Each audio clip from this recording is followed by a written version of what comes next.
Welcome to POSTCAST. The Utah Jazz, I don't know what just happened, but they've beat the Golden State Warriors in one of the most remarkable finishes in Jazz history, frankly. Stockton stole the ball against the Chicago Bulls and went the length of the court for a layup to win it. This one's going to go right down with that, other than maybe not nearly as important a game as that one. But this was a finish to be remembered for the ages for the Utah Jazz, and we're talking about it coming up next on POSTCAST. David Locke along with Ron Boone with you here on POSTCAST tonight, and Ron, really, I have no idea what happened. We probably should try to walk through it, but what's your thoughts and emotions right now? I'm surprised on how everything felt to fall into place, and everything did fall into place. I got a chance to see the deflection, and it looked like Alexander Walker was the one that deflected the inbounds pass from the backside, ended up in the right hands to the point where the Jazz could go down there and get a dunk to finish the basketball game, not a low percentage shot or a shot that you had to take from 15 feet away because the clock was running down. They actually got a dunk, a high percentage shot at the rim. And this, we start walking through the amount of plays that were made late in this game. So on that play alone, the amount of guys that made the right plays, obviously Alexander Walker overplaying and knocking away from Jordan Poole. Was not a very good pass by Ty Jerome. It was low and kind of at his knees. Kelly Olynyk's involved coming off of Ty Jerome. He was guarding on the inbound, comes back and bothers the play. It ricochets to Beasley, who alertly knows it's a one-point game because he just made the three. Fontecchio, who is, this is interesting, I never thought about this. He's in the backcourt because the Warriors had put two guys in the backcourt, two guys in the front court to create space for Jordan Poole to get the ball. And Fontecchio astutely now just goes right to the rim. Yeah, now it's a 2-on-1 break. Right. To the point, and perfectly executed, nice bounce pass right to Fontecchio. Surprised, though, that he didn't finish with a one-handed layup or something like that. He went two-handed dunk, and maybe, that's the way to do it, to make sure if you get fouled, you're going to, get to the free throw and you might get a three-point play out of it, but well-executed play. So just a remarkable finish, and it even stems back to the play before Alexander Walker drives the lane, has a wide-open layup. The Warriors' defense is really stopped and is really willing to let up that layup because then you're still up by 2, and you have to make 2 free throws. You win it, or you make 1 free throw, and it's a 3. Your chances of losing at that point are almost 0. Alexander Walker kicks it out to Beasley. Ron, you have heard me say for years, when you are down 4 late in games, you have to shoot a 3. It's really your only chance to win the game. And Alexander Walker kicks to Beasley, and he hits the 3 to make it a 1-point game. That's a vital play in all of this, and it's Will Hardy's coaching that does that right. Will Hardy might have not had the greatest close to the Phoenix game. This time, there's a very slim, limited chance to win this basketball game. Your win probability was floating at about 2%, and he did all that was coached, and that was the right play. Okay, so Alexander Walker made 2 great plays in that sequence, in the closing seconds of this ball game. The deflection, and that left-handed, we've talked about this before. Is he left-handed or right-handed? Right. That was a left-handed pass that did not touch the right hand to the corner to Beasley to knock down that 3-point shot. And so that was a spectacular play. And you mentioned they were thinking, okay, eyes out, and you knew you needed a 3-point shot made, and the Jazz were able to get it. There are so many different things to talk about this game. The finish is going to have a lot to do with it. Part of this finish is that Jordan Clarkson drives to the basket on back-to-back plays, does not get a call. This, particularly on Jonathan Kuminga, does not get a call late. He gets frustrated as his 12-foot shot goes 4 feet. Kuminga grabs it. Clarkson grabs Kuminga aggressively. Kuminga takes exception. Clarkson squares up in a boxer's pose, and the call, which I still am not entirely sure, I'm going to have to find out why, was a flagrant 2 on Jordan Clarkson for hitting high toward the head of Kuminga, which gave the Warriors 2 free throws and the ball, and virtually, I thought, ended the game at that point. I said it on the air. I go, that's it. That's it. You're now 24 seconds left, down 2. They have 2 free throws, and they have the ball. You're dead to rights, and Kuminga only makes 1 of the 2 free throws, and then Kelly Olynyk steals it from Klay Thompson. Yeah, this is probably one of the most exciting games I've been involved in the last 2 minutes. It's because of the unexpected, and the scenario was certain things had to happen, and it never happens. this has to happen in order to make this work or anything like that. You spelled it out over the air, and those things had to happen in order to win. But that stuff never happens. I don't care, how good you are, what kind of team you are. Those scenarios just never seem to fall into place. It does.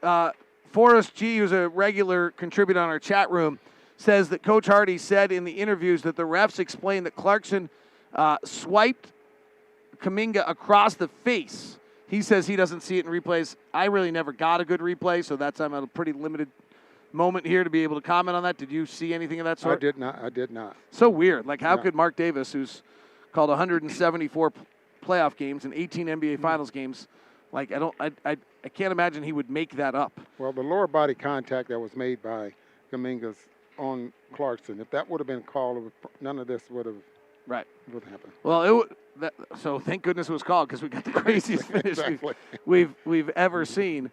Truly remarkable finish. The other part of the game that's really interesting and worth kind of going back to in a basketball sense, and it's not nearly as exciting, but the Jazz trailed this game 69-66 at half. Brian Bailey joins us at halftime on radio, and I said, what do you need to do differently? Like, what is your thoughts on the offense? And he's like, we've got to drive the lane, play off 2 feet, and pass out to shooters.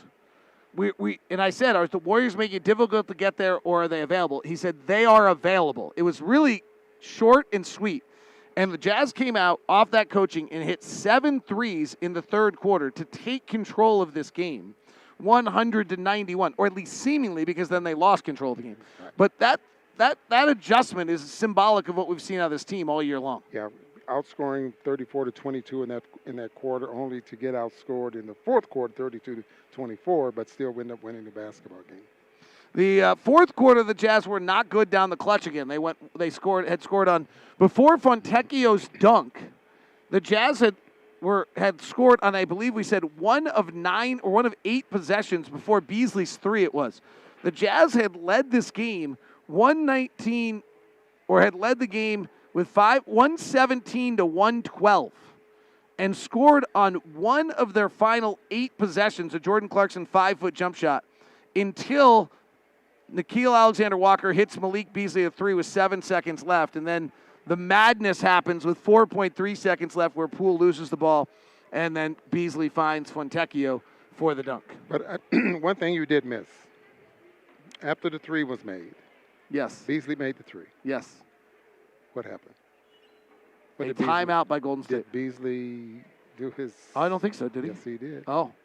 Well, I'm surprised you would do that when you're down by 1 with 7 seconds left. I just saw it on the replay. Oh, so I wouldn't have. No. But you're concentrating on something else and didn't pay that much attention. But it was a huge 3-point shot. Great pass there by Alexander Walker. How many minutes did he get tonight? About 29 minutes. Good for him. Walker Kessler gets the start tonight. That's a huge part of this story as well. Ron Boone, what are your thoughts on our post-game guest, Walker Kessler, and how he did with his first start? I think that is he just got a starting position. I think that's going to be...